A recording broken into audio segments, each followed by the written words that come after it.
कि आप आरा चमातू आइए। सबसे पहले मैं उनका धन्यवाद करना चाहूंगा, हमारे नौजवान साथी जिन्होंने दिन रात पार्टी के प्रति अपना भावना को व्यक्त किया और ये व्यवस्था को बनाने में काफी मुखर रूप से आगे बढ़ा। हमारे मुकेश भाई को बहुत तहे दिल से धन्यवाद और राहुल भाई को भी तहे दिल से धन्यवाद, जिन्होंने इस प्रोग्राम को लेकर काफी अपनी चिंता व्यक्त की। और हमारे मंच पे उपस्थित हमारे साथी आदरणीय बड़े भाई केंद्रीय उपाध्यक्ष सूरज साहू जी, इनका भी तहे दिल से धन्यवाद। इन्होंने चतरा और मगध परियोजना और लातेहार जिला को अपने ही जिला के माफिक इन्होंने ये बताने का प्रयास किया कि मेरे लिए कोई जिला, मेरे लिए कोई प्रखंड मायने नहीं रखता, मेरे लिए झारखंड मायने रखता है। मेरे साथी पप्पू यादव जी, क्रांतिकारी भाई, जिन्होंने भाषा को लेकर आंदोलन किया था लातेहार में और इन्होंने भाषा की लड़ाई को जीती थी, उनको तहे दिल से धन्यवाद है। हमारे युवा मोर्चा के जिला अध्यक्ष, नौजवान साथी, होनहार साथी नितेश यादव जी का धन्यवाद है।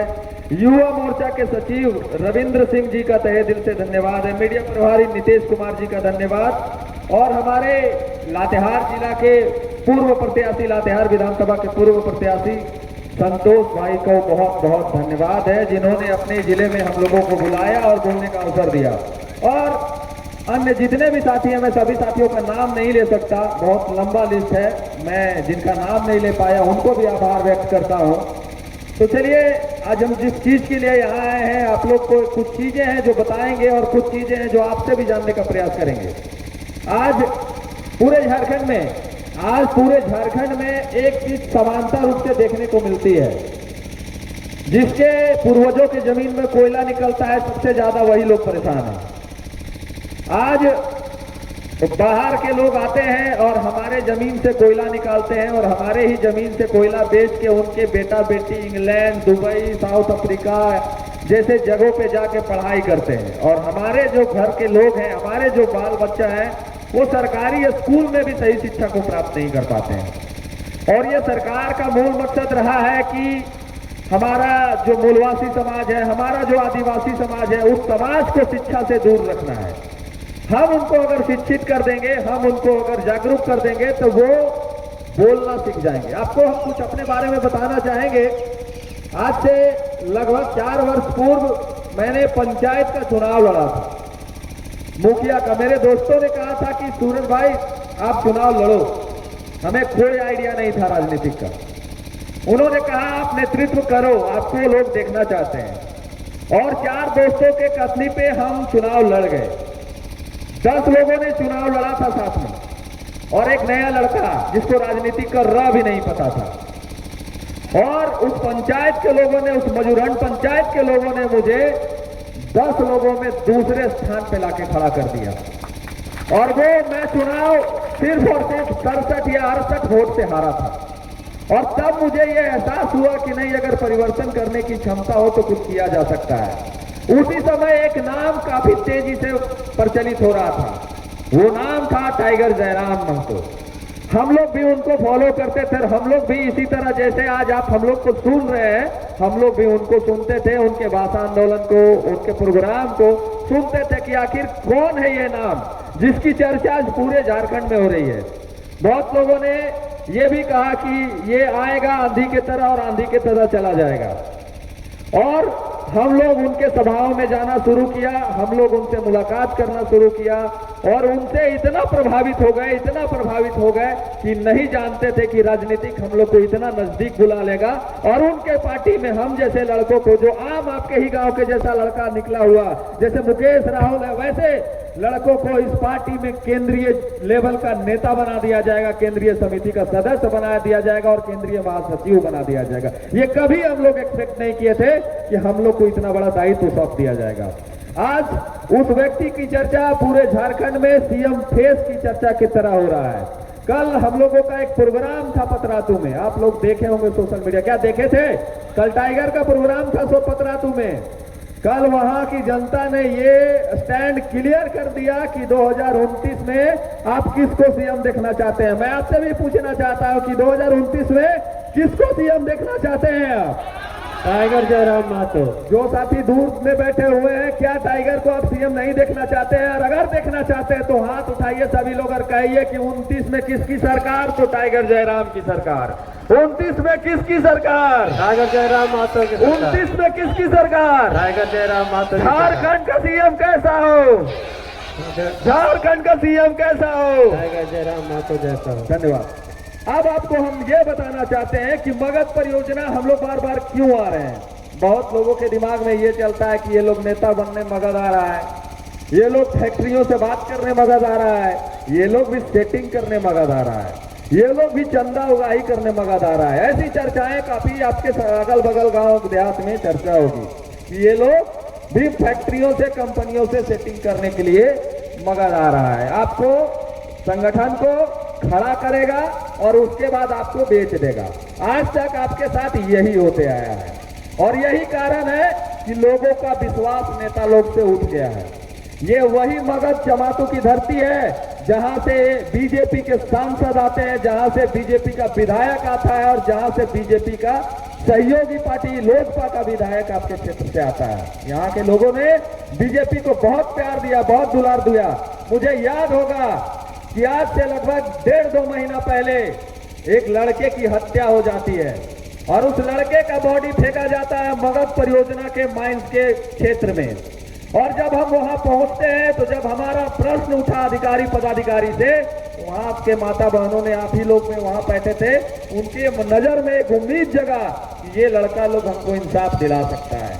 हमने उस दिन भी बात की, हमने उस दिन भी चर्चा की कि इंसाफ देना होगा।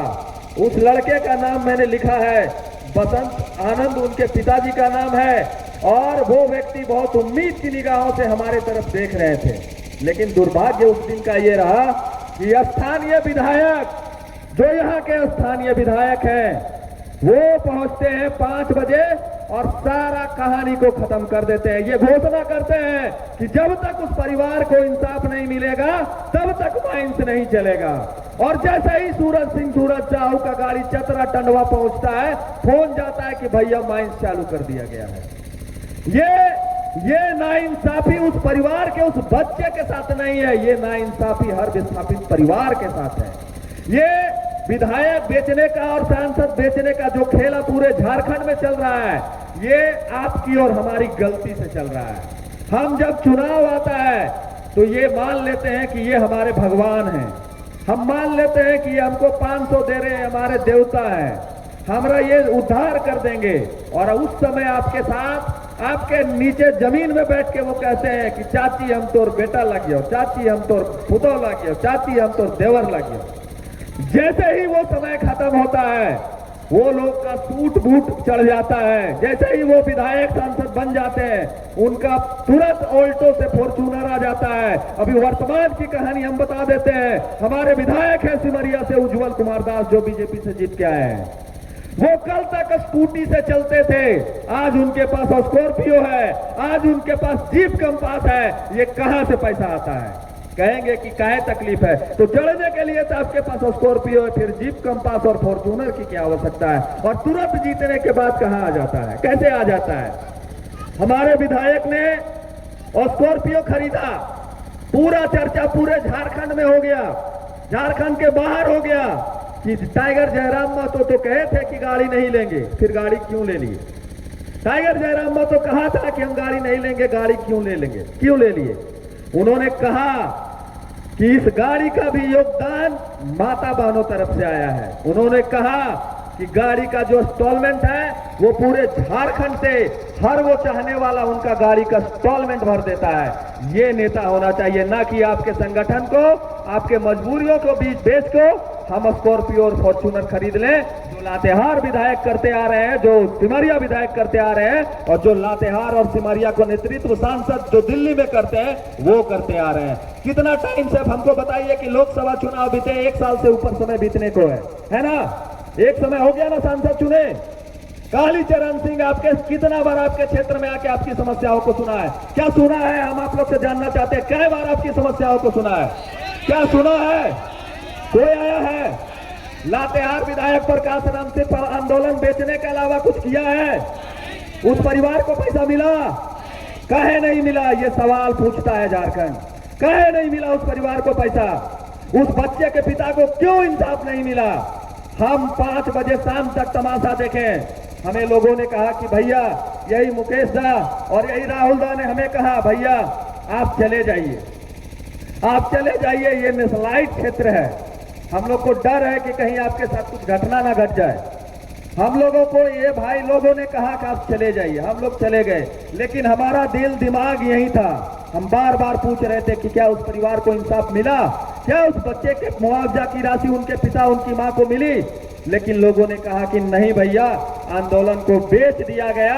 50,000 रुपये की राशि शायद उनको दी गई थी कि नहीं दी गई थी, ये भी नहीं पता।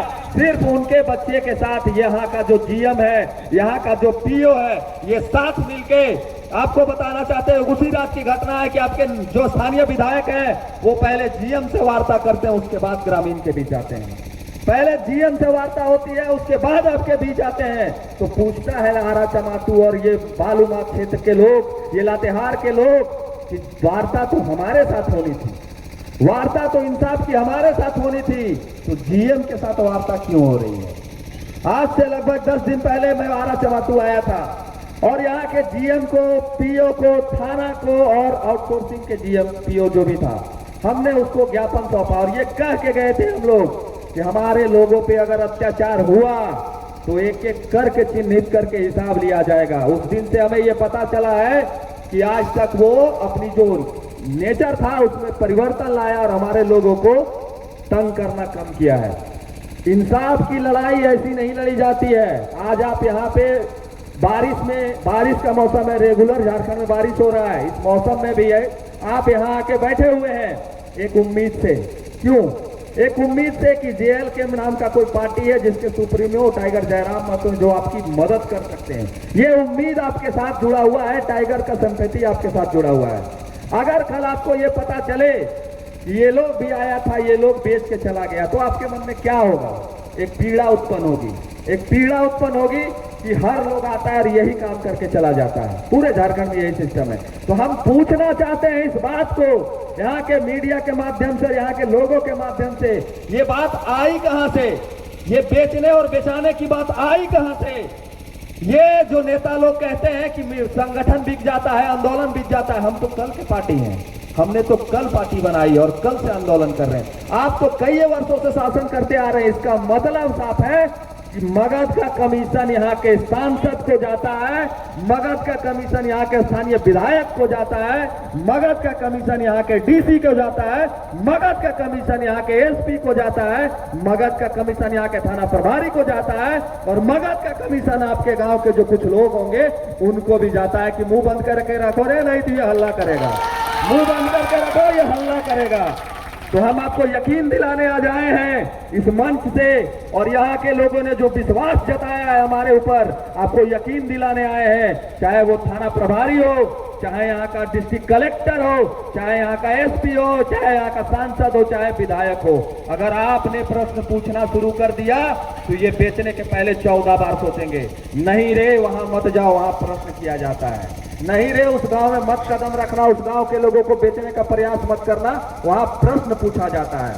प्रश्न क्या पूछा जाता है? जमीन किसके कोयला में निकाला जा रहा है? आपके जमीन के बाप के कोयला में। आपके जमीन में जब कोयला निकालने के लिए ये फैक्ट्रियां जो आई हैं, यहाँ कौन कंपनी चल रहा है? बीपीआर। अब आपको एक और हम यहाँ कई लोगों से मिला हुआ चीज आपके संज्ञान में डालना चाहेंगे कि बीपीआर के जो मैनेजर है और उसका जो मुंशी है, जिसको आप लोग दलाल कहते हैं, वो आता है और पूछता है कि दीदी तोर घर की बना लो खाए ले, तोर घर का बना लो खाए ले।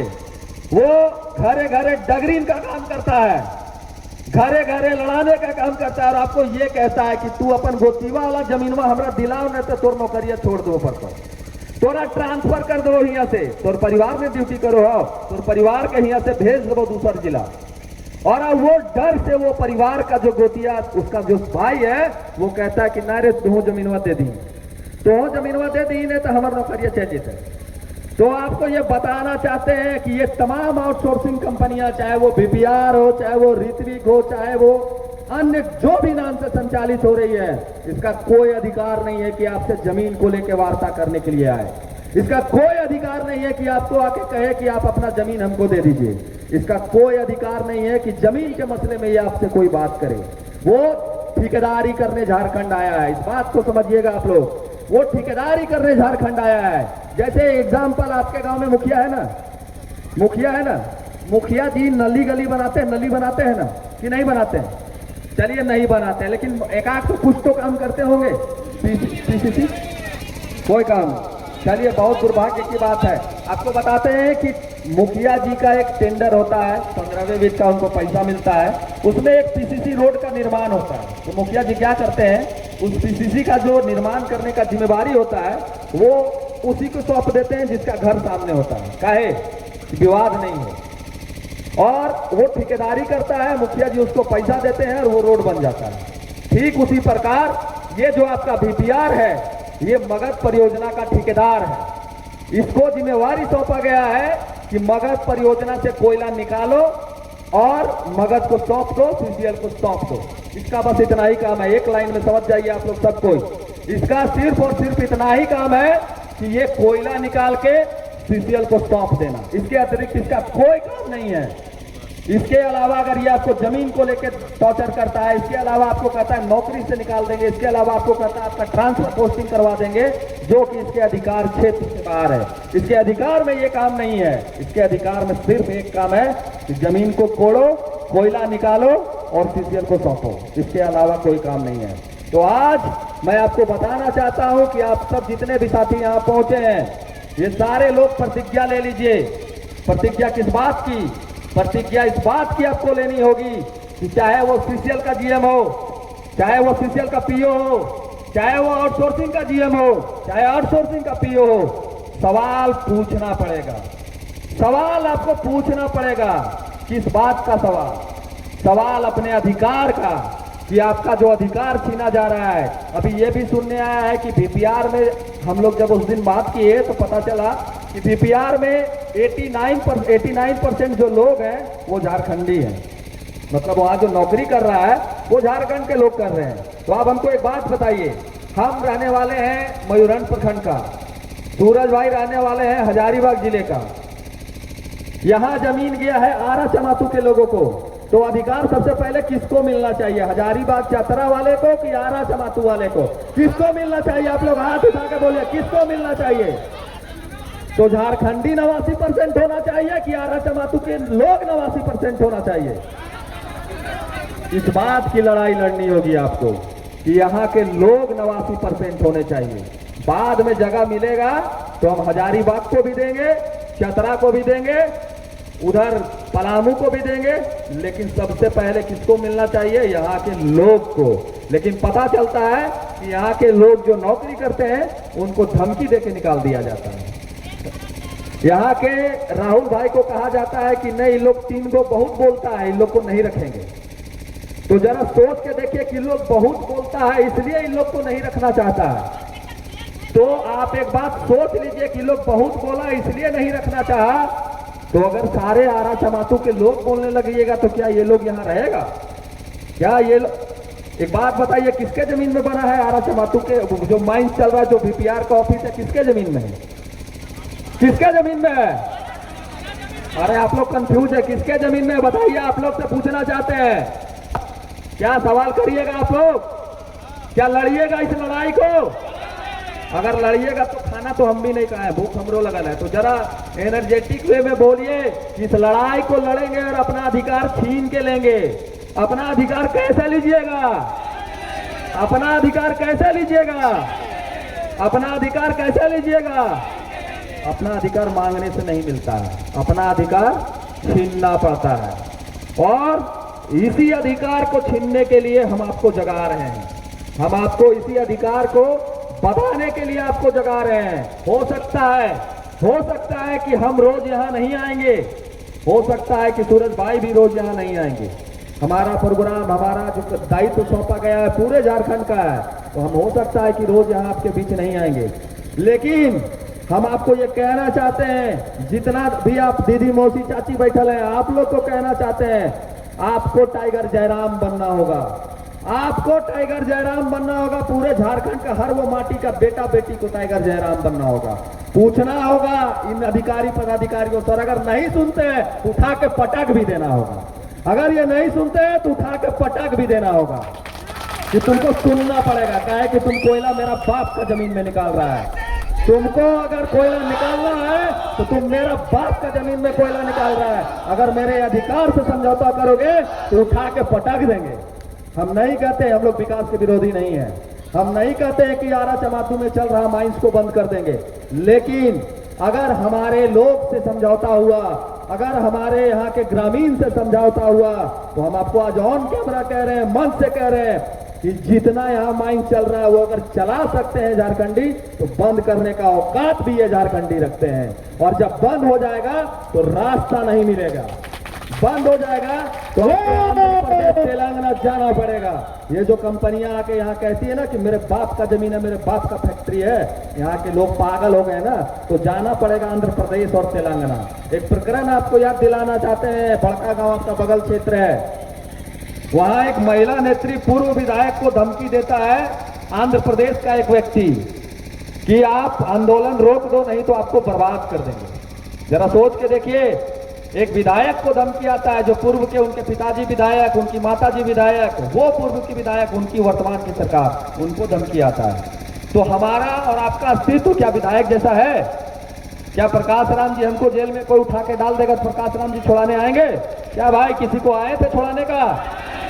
कोई आया था का? लेकिन हम आए थे, हम थाना भी गए थे ना, थाना प्रभारी से बात किए थे ना कि अगर मेरे लड़का की तरफ आंख उठाया तो क्या करेंगे? आंख निकाल लेंगे।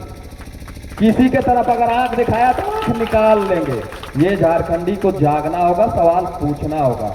सीसीएल, बीसीसीएल, मगध, जहां जहां इनका कदम पड़ा है, आज से हम कहते हैं कि यहां माइंस 2016 में आया है ना, 2016 में आया है, 2016 में यहां माइंस आती है। 16 से पहले आप लोग खुशहाल जीवन जी रहे होंगे, अपने खेत बाड़ी में धान, गेहूं, बूट, मसूरी, चना सब लगा रहे होंगे ना। लेकिन जब आप सुने होंगे कि यहाँ कोई कंपनी आ रहा है तो आपके मन में एक उत्साह जागी होगी। क्या जागी होगी? उत्साह कि यहाँ कंपनी आ रहा है, कोलियरी आ रहा है, तो हम लोग का भी भविष्य बदलेगा। जागा था ना, जागा था ना, तब ना जमीन दे दिए। आप लोग के भी मन में उस समय 16 में ये दिमाग में आया होगा कि यहाँ कोई कंपनी आ रहा है। कौन आ रहा? सीसीएल आ रहा। कौन आ रहा? एनटीपीसी आ रहा है। तो हमारा नौकरी हो जाएगा और हमारा जीवन सुधर जाएगा। आज 2016 से 2025 लगभग 9 वर्षों का समय बीत चुका है। क्या आपके जीवन में परिवर्तन आया? क्या आपके जीवन में परिवर्तन आया? परिवर्तन आया। किसके जीवन में? जो यहाँ कोयला निकाल रहे हैं, उसके जीवन में परिवर्तन आया। और आप जिस खेत में अलुआ लगाते थे, जिस खेत में धान चावल उगाते थे, उस खेत में आज वो लोग अपने बाप दादा के जमीन के तरह वहां कोयला निकाल रहे हैं। और आप जब उसके फैक्ट्री में, उसके कंपनी में, उसके माइंस में जब जाइएगा ना कि एक चूल्हा कोयला हमको लाना है, तो वहां का सीआई सब कहेगा भागो नहीं तो मारेंगे, नहीं तो केस कर देंगे। जरा सोच के देखिए कि उनकी सोच कहां है और हमारी सोच कहां है। जरा सोच के देखिए कि उनकी सोच कहां है, हमारी सोच कहां है। हम सिर्फ और सिर्फ एक कारण से मजबूर और लाचार हैं, सिर्फ एक कारण, और दूसरा कोई कारण नहीं है। एक कारण से लाचार है। हम लोग ये सोच लेते हैं कि ऊ नेतवाल है, वह हमारा उद्धार करते हैं, बस यही कारण है। अभी हम लोग आ गए ना, आप लोग के मन में आ गया खमर खतीला दुख बजरंग बली आगल थू, अब हम इनके पहाड़ा ले के वहां संजीवनी पहुंचा देते। ये दिमाग में कभी मत लाइए, कोई आपके उद्धार के लिए नहीं आएगा, कोई नहीं आएगा। हम आज कह के जाते हैं इस मंच से, ये हिम्मत नहीं करता है बोलने का नेता लोग, आपके उद्धार के लिए कोई नहीं आएगा। आपके उद्धार के लिए आपको खुद खड़ा होना होगा, आपके उद्धार के लिए आपको खुद लड़ना होगा। नहीं तो हमको नेता बनाइएगा ना तो हम बेच देंगे आपको। हमको नेता बनाइएगा, हमको अगुआ करता बनाइएगा ना तो बेच देंगे हम आपको। कहेंगे कि सर जाइए भेज दीजिए, इतना 2 पेटी भेज दीजिए, हम नहीं जाएंगे कल से। तो आप लोग का तो बजरंग बली हम ही है, तो बजरंगे बली नहीं आएगा तो आंदोलन खत्म हो गया। फिर आप लोग नावा बजरंग बली खोजने पे चालू हो जाइएगा। आज आप लोग का जब विश्वास टूटा अन्य पार्टियों से, तब ना आपने टाइगर का आह्वान किया, तब ने यहाँ के लोगों को टाइगर को नजर किया कि टाइगर भी एक व्यक्ति है जो हमारा इंसाफ कर सकता है, हमारा इंसाफ दिला सकता है। आप पूरी तरह से किसी के ऊपर निर्भर नहीं हो सकते हैं, चाहे कोई भी व्यक्ति हो, किसी के ऊपर निर्भर नहीं हो सकते हैं। आपकी अपनी लड़ाई अपने ही लड़नी होगी। आज हम लोग जब यहाँ आए थे तो 4 लोग हमको बुलाए थे, और उसी दिन बुलाए थे जिस समय उस दिन उस बच्चे का उस तरह का बॉडी हम देखे थे। तो हमको लोगों ने कहा था कि ये लोग क्या करेगा, ये लोग क्या कर लेगा आके 4 गो। आज दूसरा बार जब हम आए तो 4 से 40 लोग हो गए, और 40 लोगों का समर्थन मिला कि 40 लोग अब हम लोग जाग गए हैं, अब 40 लोग चलेंगे। और उस 40 लोगों का शक्ति देखिए उस दिन कि हमने डीएम ऑफिस में भी उड़का जाम किया, हमने बीपीआर का भी उड़का जाम किया, साथ साथ थाना जो है आपका पिकेट उसका भी उड़का जाम कर दिया। तो ये 40 लोगों की शक्ति थी, कोई एक व्यक्ति नहीं कर सकता है। और आज जब हम तीसरा बार इशारा जमातू की धरती पे आए हैं तो 40 से ये संख्या 400 में बदल गई, तीसरा बार में ही 400 में बदल गई। और मुझे पूरा विश्वास है कि आज अब जब यहां से उठ के अपने घर को जाएंगे तो आप में वो हिम्मत होगा, आप में वो सवाल पूछने की क्षमता जागरूक हो जाएगी कि आप भी किसी भी अधिकारी, किसी भी पदाधिकारी को सवाल पूछिएगा, अगर आपका सवाल का जवाब नहीं दिया तो खोलिएगा चप्पल और मारिएगा उसी चप्पल से उस अधिकारी को। औकात पता चल जाएगा उसका कि तुम्हारा औकात यही है, तुम्हारा औकात यही है, तुम इसी औकात के लायक हो। नौकरी करने आए हो, मालिक बनने नहीं। तुम नौकरी करने आए हो, मालिक बनने नहीं आए हो, मालिक बनने का प्रयास भी मत करना। ये सवाल जब आप पूछिएगा तो उनके नजर में, उनके दिमाग में ये बात दौड़ेगी कि नहीं, हम मालिक नहीं है ये लोगों का, हम क्या है, नौकर हैं, नौकरी करने आए हैं। और अधिकार लेना पड़ेगा, अधिकार छीनना पड़ेगा।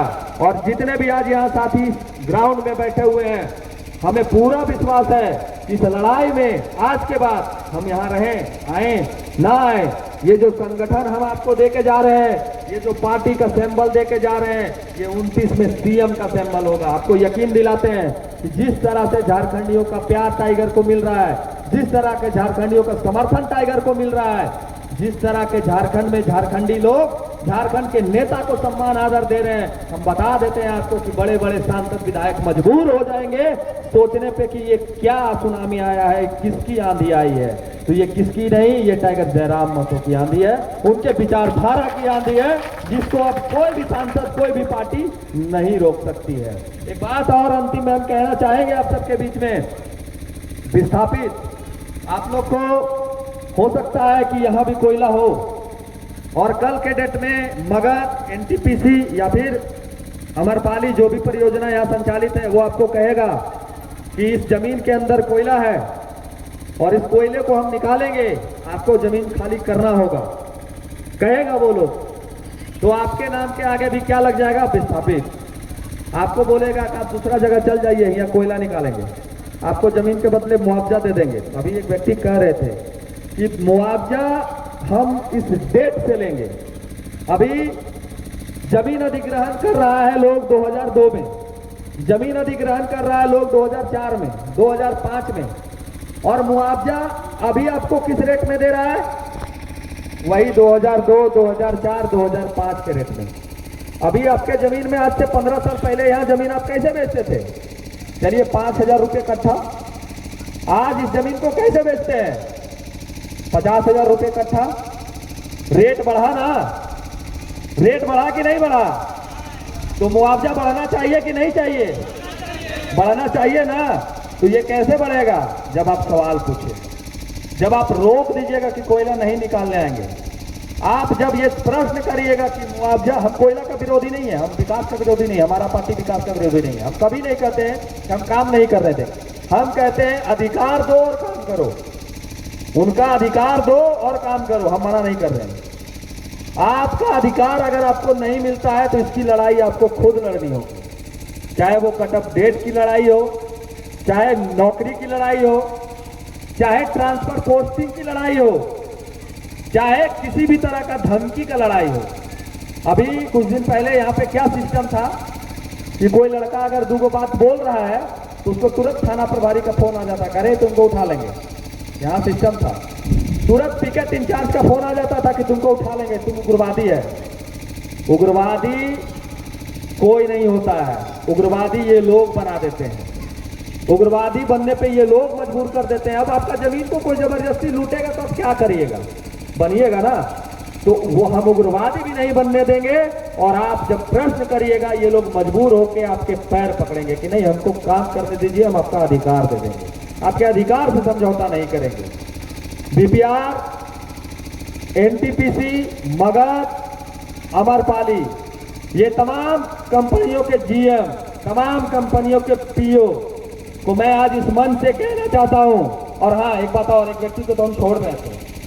वो व्यक्ति है यहाँ के कोयला माफिया, जो बंद रात में अंधेरे में कोयला यहाँ से उठाते हैं। यहाँ के जीएम कहते हैं कि 100 गाड़ी कोयला तो बंदूक के नोक पे निकल जाता है। यहाँ के जीएम कहते हैं कि 100 गाड़ी कोयला तो बंदूक के नोक पे निकल जाता है। तो अगर 100 गाड़ी कोयला बंदूक के नोक पे निकल जाता है तो हम और आप काहे पीछे रहेंगे? हमू बंदूक लेके पहुंचेंगे माइंस में, हमू 2-2 गाड़ी कोयला निकालेंगे ना। अगर आपका कैपेसिटी उसको रोकने का नहीं है तो हमको रोकने का है। हमारे पापा की जमीनों में कोयला निकाल भी हमरे रोक भी। तो ये प्रतिज्ञा लेना होगा उन कोयला माफियाओं के विरुद्ध भी। हो सकता है कि इस बीच में बहुत सारे लोग सुन रहे होंगे जो कोयला का 2 नंबर का काम करते हैं। तो आपको ये सवाल और ये प्रश्न पूछना होगा अधिकारियों को कि अगर वो कोयला 100 गाड़ी निकाल रहा है तो 2 गाड़ी हम तो निकाल सकते हैं, हम निकालेंगे। हमारा तो चूल्हो जोरे बरतू नहीं देता है और हमारा 100 गाड़ी कैसे दे देता है? चोरा जिया का डर है। तो बंदूके से नहीं मारता है लोग। बिरसा मुंडा जब आंदोलन किए थे तो उनके पास बंदूक था का? नहीं था। उनके पास क्या था? तीर धनुष। तो हमारे पास तो कुलाड़ी, टांगी, चिलोही है, तो लेके पहुंच जाएंगे, बोलेंगे बंद करो, हम निकालेंगे कोयला। और नहीं तो पूरा जितना यहाँ 2 नंबर कोयला का काम हो रहा है, पूरा कोयला यहाँ के प्रशासन से, यहाँ के एसपी साहब से, यहाँ के जीएम से, यहाँ के वर्तमान स्थानीय विधायक से, यहाँ के वर्तमान स्थानीय सांसद से हम कहना चाहते हैं कि चाहे वो अमरपाली हो, चाहे एनटीपीसी हो, चाहे मगध हो, आप ये 2 नंबर का कोयला को रोक दीजिए, अन्यथा झारखंडी पागल हो गए हैं, रोक देंगे। क्या रोक दीजिएगा ना? क्या 2 नंबर कोयला रुकना चाहिए ना? आप सब साथ है ना कोयला रोकने के लिए? 2 नंबर कोयला जाएगा? नहीं जाएगा। तो याद रखें, आप लोग से अनुरोध है, पहले हम लोग अनुरोध करते हैं, बाद में बहुत कुछ करते हैं। ये अनुरोध है यहाँ के निजी प्रशासन से, यहाँ के पिकेट इंचार्ज से, यहाँ के डीसी, एसपी, स्थानीय विधायक, सांसद, आप निगरानी को बढ़ा लीजिए, आप निगरानी को बढ़ा लीजिए। अन्यथा निगरानी करने जेल के अधिकारियों को बहुत अच्छा से आता है। हमारा ऐसा विधायक है कि टोल टैक्स पे बैठ जाता है। तो अगर गलती से भी यहाँ के लोग कह रहे थे, यहाँ के अधिकारी से मैसेज गया है कि अरे कुछ हो जाए तो जयराम मतो खिया बतावेल दी हूँ, तो जरा सोच लीजिए कि सूरज सिंह और सूरज साहू आने के बाद ही तांडव है। अगर टाइगर का कदम इस धरती पे पड़ा तो क्या आलम होगा, ये तो भगवान ने मालिक है। जाएगा कोयला? अरे आप लोग जवान है क्या? 2 नंबर कोयला जाएगा? नहीं जाएगा। तो टाइगर, बहुत जल्द आपको हम कह के जाना चाहते हैं कि टाइगर का एंट्री मगध में होने जा रहा है, और इस तरह से होने जा रहा है कि जिस तरह से समर्थन आज के डेट में उनको सीएम को नहीं मिल रहा है, जो हमारे हेमंत सोरेन जी हैं, उस तरह का समर्थन यहाँ के लोग उनको देंगे, ये पूरा विश्वास है। क्या टाइगर को समर्थन दीजिएगा ना? क्या उनको देखना चाहते हैं मगध में? देखना चाहते हैं ना? आज आपको आश्वस्त करके जाते हैं इस मंच से, बहुत लंबा चौड़ा हम नहीं बोलेंगे। अब हम आपको आज आश्वस्त करके जाते हैं कि चाहे वो अमरपाली हो, मगध हो, एनटीपीसी हो, या फिर जो आउटसोर्सिंग चल रही है, केस में समझा देते हैं, ये आपको जानना जरूरी है। यहाँ सीएसआर का एक फंड होता है जो बीसीसीएल, सीसीएल, एनटीपीसी करते आता है, लेकिन उतना ही जिम्मेवारी ये ऋत्विक, ये बीपीआर और अन्य जो आउटसोर्सिंग कंपनियां हैं, उनके भी जिम्मे में उतना ही अधिकार है। उनको भी 2% आपके अधिकार के लिए स्कूल, चाहे वो अस्पताल हो, चाहे वो नली हो, चाहे गली हो, चाहे वो रोड हो, चाहे लाइट हो, चाहे आपके बच्चे का भविष्य के लिए स्कूल की शिक्षा की व्यवस्था हो, ये सारे लोगों को उनको करना पड़ेगा। सब करेंगे, और ये करने पे हम आपको कहते हैं कि हम मजबूर करेंगे। आप साथ दीजिए, ये सारे लोगों को इस तरह से मजबूर किया जाएगा कि ये लाचार हो जाएंगे यहाँ की हर वो व्यवस्था करने के लिए, यहाँ बच्चों के स्कूल की व्यवस्था के लिए, यहाँ के हॉस्पिटल की व्यवस्था के लिए, यहाँ की पानी पीने की व्यवस्था के लिए, ये सारी कंपनियां करेंगी। आप तैयार रहिए इस चीज के लिए। हम आपको आश्वस्त करते हैं कि ये सारी तैयारियां आप कर लीजिए। जो जो आपकी मांगे हैं वो सारी मांगों को ये कंपनियां पूरा करेगी, आज आपसे वादा करके जाते हैं। और अगर नहीं वादा किया तो ये भी कह के जाते हैं कि 1 किलो कोयला नहीं निकलने देंगे यहाँ से। जिसको उतारना है उतार ले, जहां से उतारना है उतार ले, 1 किलो कोयला नहीं जाने देंगे। बाकी हमारे साथी हैं, एक बार तहे दिल से फिर से हम धन्यवाद करेंगे मुकेश भाई का, और धन्यवाद करेंगे वो जो मीडिया कवरेज कर रहे हैं उनका, और धन्यवाद करेंगे राहुल भाई का और तमाम साथियों का जिन्होंने बोलने का अवसर दिया। और आप लोग क्या इस लड़ाई में साथ है ना? बोल तो नहीं जाइएगा ना? एक बार बोलेंगे टाइगर जयराम महतो जिंदाबाद नहीं, हम बोलेंगे सीएम दादा जिंदाबाद। क्या बोल रहा है? सीएम दादा जिंदाबाद, जिंदाबाद जिंदाबाद। सीएम दादा जिंदाबाद, जिंदाबाद जिंदाबाद सीएम दादा जिंदाबाद, जिंदाबाद जिंदाबाद। कह के जाते हैं आप। यह लीजिए कि 2029 का सीएम झारखंड का कौन होगा? टाइगर जयराम महतो। झारखंड का सीएम कौन होगा? बहुत बहुत धन्यवाद, आभार।